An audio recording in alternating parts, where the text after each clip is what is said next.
Well, great. Yeah. Now, how about casting your mind over to the province now? What might be a couple of the key measures that the province has put in place to address the current challenge? Certainly. So at least here in BC, we've got a number of largely deferrals that the BC government has enacted in order to give businesses some more temporary liquidity in terms of deferring sales taxes. With respect to the employer health tax that was set to come in, the deferral of payments for that is now in place, as well as deferral of the increase to the provincial carbon tax rate that was supposed to come in. Then I think there's one further one, which is for commercial properties that are paying school taxes. Those taxes are being deferred as well. So in terms of direct assistance to businesses from the province of BC, at least it's mostly deferrals and taxes to give liquidity now. That's not relief specifically, and it's just a deferral, but deferral, right now is certainly better than nothing. And the other measures the government has announced have been more directly to workers, rental assistance, or one-time $1,000 payment per worker that's eligible for federal benefits. So those are different measures for the workers here. And then other Crown agencies are, of course, stepping up, like WorkSafe BC. Right, perfect. Yeah, and as many of our members probably know, the province has also just as of a week ago extended the deadline to undertake work on a mineral claim or to renew a mineral claim right through to December 31st, 2021, so that anybody who owns a claim that was expiring this year but is not able to work is given some relief on that.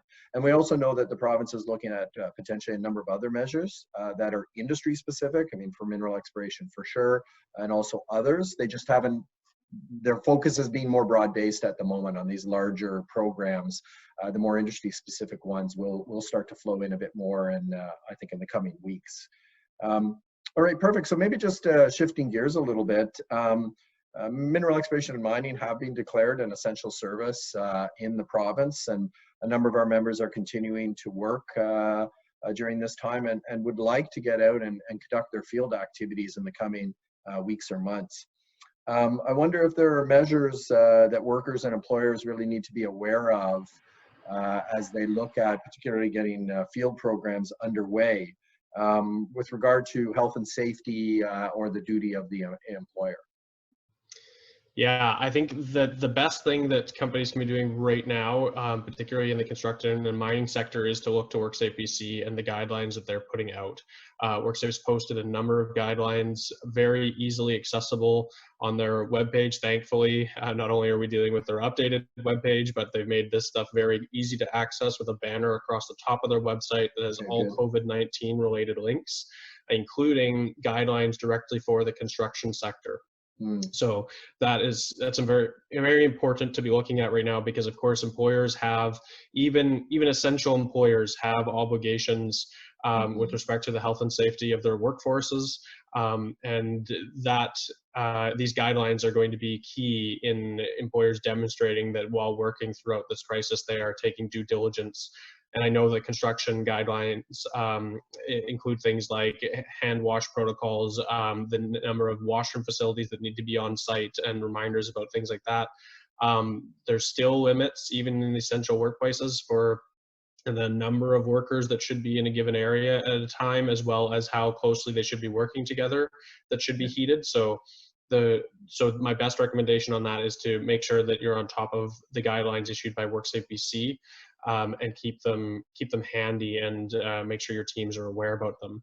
And one other little note on this will be important starting on Monday. It may cause some confusion, but the Workers' Compensation Act, already quite separate from this COVID-19 situation, was set to update or introduce many amendments on Monday. So those amendments come into force, and what they're going to do is largely, they don't really have a lot of substantive impact to the Workers' Compensation Act, but I'm a bit worried that they're going to cause some confusion right now, because it does substantially reorder the act. Obligations that many employers will already have set out in policies and things that reference certain sections, those may now need to be updated, because they may well be totally out of date with what section references you're referring to. I think the employer's general obligation with respect to health and safety at the workplace, for instance, has shifted from near the back of the act to near the front. So anyways, be mindful of the fact that on Monday, the Workers' Compensation Act is being reordered. Your teams will need to be aware of the new references, and your policies need to be updated on that front.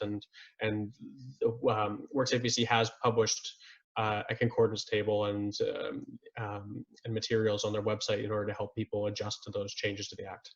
Okay, perfect. Well, it's good to know that help people keep all those various policies and procedures straight. So, well, perfect. Well, thanks very much. That was very helpful just to hear about the various measures and some of the recommendations on how what companies and workers should be doing. And I wonder, just as a wrap up, if you have any sort of personal, one or two personal recommendations that you might want to put forward to our members. Sure. I think, you know, one of the benefits I have in my practice now, at least, is that I represent a number of employers, trying to be very proactive in our advice that we give them, as well as we have the opportunity to work with a lot of employees, including senior executives. And I think a key recommendation I have right now is be transparent as much as you can with your workforce as to what's happening. It's a time to really lay a strong foundation of trust and good faith with everybody, so that everybody is motivated to work as a team to get through this situation. The 2020 buzzword right now is unprecedented. Many of the situations that we're dealing with, are totally uncharted territory, and workers, businesses, your enterprise partners and stuff all need reassurance, and transparency helps with that. Businesses who are able to have really honest conversations with their employees as to what's happening, and make sure that they are aware that even if a layoff is happening, that they don't want to have to impose, that they do really value them, they do really want them back as soon as possible. Employers that can hopefully take advantage of the wage subsidy to inform their workers who may already have been laid off that, look, we're looking at this, and we're looking at potentially bringing you back. We hope you're well, and please make sure that if you're not well, you advise us prior to returning. That open key messaging and transparency is really going to help companies ride through this and recover afterwards. Right. Yeah, perfect. No, that's a great tip to put forward. I think it's probably always a positive approach to take, but as you said, we're all in this together, and so the more transparency that employers can have, that helps to ease the mind of employees and know that they're highly valued, and their employers are trying to work through all of this challenge. So, all right, well, perfect. I guess I would just, thanks very much, and I encourage our members to keep their eye on our website. We've got a COVID-19 update page on the AME website, and we'll be posting some links where people can get more specific information around the federal and provincial programs that have been put in place, and the WorkSafe ones, as you mentioned. So I just encourage our members to go to our website and look for those.